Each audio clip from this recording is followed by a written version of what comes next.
morning and welcome friends to another SafetyRazor video with me on a beautiful day. Hashtag Team All Blade and hashtag No Blade Left Behind. Let me hear you say it with me on the channel. Squad goals and Subi smiles to all of you. I really do appreciate you clicking into the video and for joining me. Hopefully wherever you're tuning in from today, you've got yourself something hot in your hand and are in a comfy chair. Wheel it on in and welcome. I'm so excited. Today we're going to be doing some testing. We're going to be taking the high proof razor right here and we're going to be trying shimming. Now we're going to try to adjust the blade up and make more gap underneath the blade via shimming. It's a concept where you remove the blade edge off of the razor or any kind of material to lift the blade up to increase gap, aka more efficiency, right? That's really the goal here. We're going to try to increase the efficiency and blade fill ever slightly. We're going to see if shimming works in the high proof razor. Now you can technically fit two blades in there without having the head come off. So what I've done is I've put a shim underneath and then another blade on top. We're going to see if it works. I have no idea, but I'm really excited to test it out. We're going to see if we can make it just slightly more aggressive for those that want more bite and more blade fill. We're going to find out how it does. And before we go further, I just want to mention again, take a look at the background. I am so excited. We got a new banner for the holiday and my good friend, my CEO of marketing is what I've been calling him, right? The head of marketing took care of this for us. He did this for absolutely nothing. Just reached out and said, let me update your banner for you. Take a look. We've got bigger logos. They're more HD. Man, I just want to mention again how much I appreciate the energy and effort that went into this and that made it so that, I don't know, it just looks really nice and professional. We've got all of our favorites up and in the background, and I really like it. And I just want to mention again how much I appreciate it. Thank you so much to my friend, the head of marketing, my good buddy, for making this happen. I just really do appreciate it. Let's go with the soap. I want to mention this. This is one of those Phoenix Artisan Accoutrements scents today. We're rocking Space Nog. Check it out. Love this scent. This scent makes me merry. I'm not gonna lie to you, it smells like the good stuff like the Nog, but it's got like a bay rum background to it. It's like a background of bay rum, but with a little bit of the Nog, a little bit of eggnog, a little spicy, milky, kind of inviting, boozy tone, but with a bay rum background. Really nice. Again, we're going with this today. It's already on the dome, already whipped up, and it just absolutely kicks some butt today in our PAA Moonscape Scuttle, or Dreamscape Scuttle, excuse me. Check this out. We're using a Vylon, or this is the Zenith brush, excuse me. It is a horsehair, but it is not Vylon. It is a Zenith brush, and it's their super soft knot. Now for me, the Zenith brand just does this every single time. Take a look. This is soap. We are talking lathered soap. This is no dairy product involved. It hangs low. You can tie it in a bow. Take a look, and it wags all day long. Look at this. Oh, it's so good. A happy lather, as I always say, it wags and it hangs. Absolutely fantastic. And it is on the dome, ready for a shave. We are slick, hydrated, and ready to rock. Oh, so good. Smells amazing. All right, so we're going to get in here. We're going to try this with a high proof. Now, this is a razor that just released off of Kickstarter, right? Where they're now seeing the more production variation that's coming out. We're seeing a lot of these kind of start appearing in Shave of the Days, which I'm really excited about. I love seeing people getting into this. I love people seeing, I love seeing people that are starting to experience a pivoting headed razor. People that have been stuck with a DE razor for a long time are really enjoying it's an easier shave, enjoying that it does some of the work for them. Now keep in mind, this may not be for you. It is extremely mild, but it does have an efficiency to chop down stubble and get you a closed shave comfortably without a lot of work. And that's why I like it. It does not require a ton of energy expenditure or thought to make it shave well. Now, technically you can, with the DE, lift a blade up via shimming. Now, shimming is what they consider like a more advanced technique. Really, ultimately, all you're doing is trying to create more blade gap, right, with another item. It can be plastic, it can be something you fabricate, it can be anything, but all you're trying to do is get that blade to raise up. Now, an easy way to do it is remove the blade edge off of a DE razor blade because it's nice and thin. You can cut it, and it lets you, lift the blade up ever slightly, and that's what we've done. I'm going to show it in the Subi hat cam angle because I actually made a shim for you on that hat cam, but it's really easy to do. We're just going to find out if it actually affects anything. I don't know if it's going to affect anything. Some razors, they don't work with shimming. It doesn't, tend to help or improve the shave. We're going to find out today if this actually works. I have no clue. Let's get a couple swipes in here and find out. Oh, this is really awesome.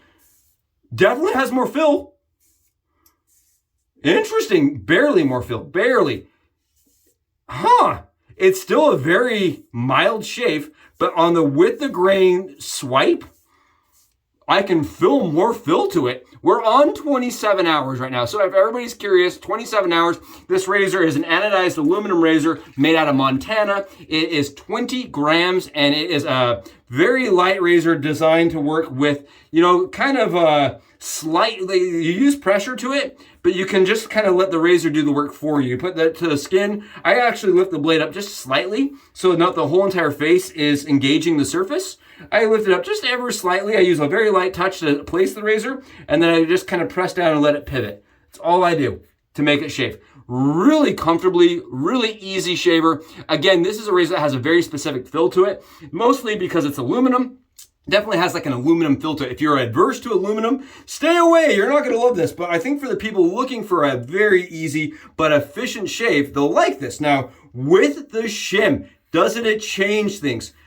I honestly, for me, the razor worked perfectly as is, but you can see here, we're getting a lot of efficiency out of just shimming it and a little bit more blade fill with the Personna Lab Blues. Just a little bit. It's slight. It is a teeny tiny amount, but it is actually giving us some efficiency to it. I am impressed. It actually does affect the shave. I would say on my skin, I can feel a difference. This is probably my 20th shave with the high proof. I use it all the time. I really like it. It does not affect smoothness, but it does give you a little bit more blade fill. And I'm getting maybe marginal amounts of more efficiency. Marginal. I wouldn't say it's like a ton more efficiency. So if you're really looking for that R41 shave, you know what I'm talking about? A shave that's going to, you know, really have a lot of blade fill and knock down stubble in one pass. This is not it. Now, if you're looking for a razor that is very easy to use, very fast, very comfortable, and does not take a lot of work to think about while you're shaving, yeah, that's really good, actually. I like the shim concept. The shimming actually does, you can see here, improve kind of blade fill. I would say it doesn't really increase efficiency all that much, but it does increase blade fill. So if you're looking for a little bit more blade fill out of your high proof, give this a try. Give this a little holiday cheer. Give it a little extra and see what happens. I think, and I want to mention this again, it is a leprechaun only kind of shave for me. It does get me the marshmallows. It's like a bowl full of the good stuff, right? Getting a spoonful of the charms. I really like this. I think it's a very comfortable shaver for me. Again, that is for me. As a head shaver, we sometimes require different tools, right? Just slightly different. You can do a head shave with a DE razor. I've done a lot of different versions of head shaves with non-pivoting razors, right? Because you just let your wrist do the pivoting. But I like having the option to go mindless, to go easy mode. Very interesting. You also don't see me do a ton of buffing. This is a razor, even though you can try doing less buffing. I find for me, it's deceptively efficient. So if I don't do a ton of buffing, I can get an absolutely zero irritation, zero aftershave burn, fantastic shave that's extremely close. And it just takes me not doing like the extra buffing strokes for me. Again, that is for me, really good shave. I like that with a little bit of shim. What do you know? The high proof shimmed, it does affect it. It does change the fill on the skin, and it does actually change the, not the shave angle, but like the fill as it's going across the skin. It still has that same kind of pulling effect that aluminum razors have. All razors that are aluminum, so far in my experience, have had kind of its own aluminum fill. Some people absolutely hate it. I like it. It kind of contours the skin, right? Pulls the razor in, it contours the skin. Really good, very comfortable. Again, I just love how small this head is. I think it's very easy to pick up on the daily because I don't have to load multiple razors. I can just load the one. It's got a small head, very efficient. Kind of like the Thorn. Like the Thorn, you can just pick up one razor, get a great shape. And I like the single edge. I'm not worried about a second edge that could cut my ear or cut my hand while I'm shaving. For me, it just kind of eliminates some of the extra work that come with a double edge. Now, I like single edges. That's just my preference. I really do like single edge razors, and I think this is one of those ones that pushes the boundaries for what they are and how they shave. Wow. The cleanup, excellent. So we're still doing the 2.5 pass, but you get a little bit more fill, you get a little bit more efficiency, just a tiny bit. And I think for the people that are looking for that slight edge, right, just a little bit more, some more oomph, you could say, just a little bit more pushing, you know, that right there may be it. Just that extra half step. I would say it's like a half step up on efficiency and a full step up on blade fill. It goes from a low mild razor, low, to a medium mild. It's not like super, not putting it in the medium category at all. I'd still say it's in the mild category for me. It's more medium mild with the Shim. Really good shave, very comfortable, and just shows you guys that if the razor's not working for you, there are tricks to tweak the razor you're using to try to get a little bit more or a little bit less out of it. Just another tool in your arsenal, you could say, right? Another tool in your arsenal. Great shave, very comfortable. We're not getting any irritation. I want to show you. No irritation, no cuts, no nicks. It's a high proof. It's going to be mindless easy mode. Awesome shave. Thanks for joining me for it. If you own one of these, let me know in the comments how that's been shaven for you. And if you want to try a little bit extra more, get a little bit more pump, right? Just a little bit more oomph. Try that Shim concept out. Works really good. At least it did for me. I'll see you guys in the next one. I'm going to go enjoy a beautiful, absolutely fantastic BBS shave. Catch you guys in the next Subie Shaves video. Subs out.